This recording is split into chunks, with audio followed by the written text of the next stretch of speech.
ปลาวถือว่าเป็นแบตเตอรี่แห่งเอเชียเพราะดินแดนของสปปลาวได้มีสถานที่หลายแห่งที่เหมาะแก่การสร้างเขื่อนผลิตกระแสไฟฟ้า15เขื่อนที่ใหญ่ที่สุดในสปปลาวที่แอดมินได้นำมาให้ท่านผู้ชมได้เบิ่งได้ชมนี้แม่นรวมทั้งเขื่อนที่ผลิตกระแสไฟฟ้าแล้ว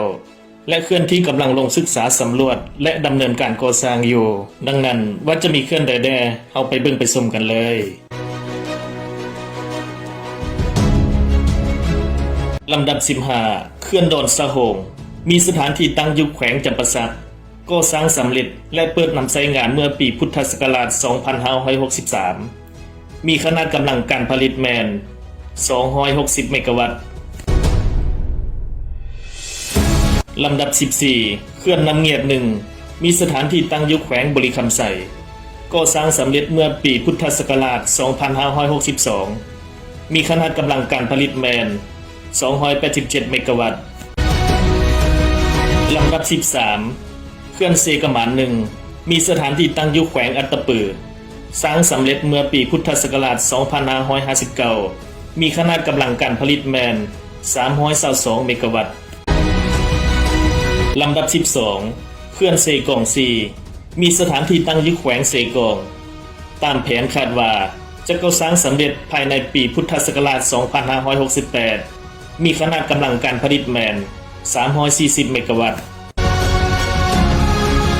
ลำดับ11เขื่อนเซเปียนเซน้ำน้อยมีสถานที่ตั้งอยู่แขวงอัตตปือสร้างสำเร็จสมบูรณ์เมื่อปีพุทธศักราช 2562 มีขนาดกำลังการผลิตแมน390 เมกะวัตต์ลำดับที่10เขื่อนน้ำเทินหินบุญส่วนขยายมีสถานที่ตั้งอยู่แขวงขมวนก่อสร้างสำเร็จเมื่อปีพุทธศักราช 2555 มีขนาดกำลังการผลิตแมน440 เมกะวัตต์ลำดับที่9เขื่อนน้ำเงิม3มีสถานที่ตั้งอยู่แขวงไสสมบูรณ์จะก่อสร้างสำเร็จภายในปีพุทธศักราช 2565 มีขนาดกำลังการผลิตแมน480 เมกะวัตต์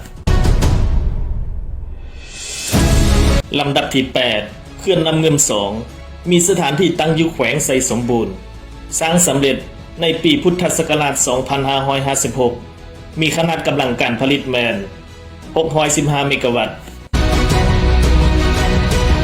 ลำดับที่7เขื่อนน้ำเทิน1มีสถานที่ตั้งอยู่แขวงขมวน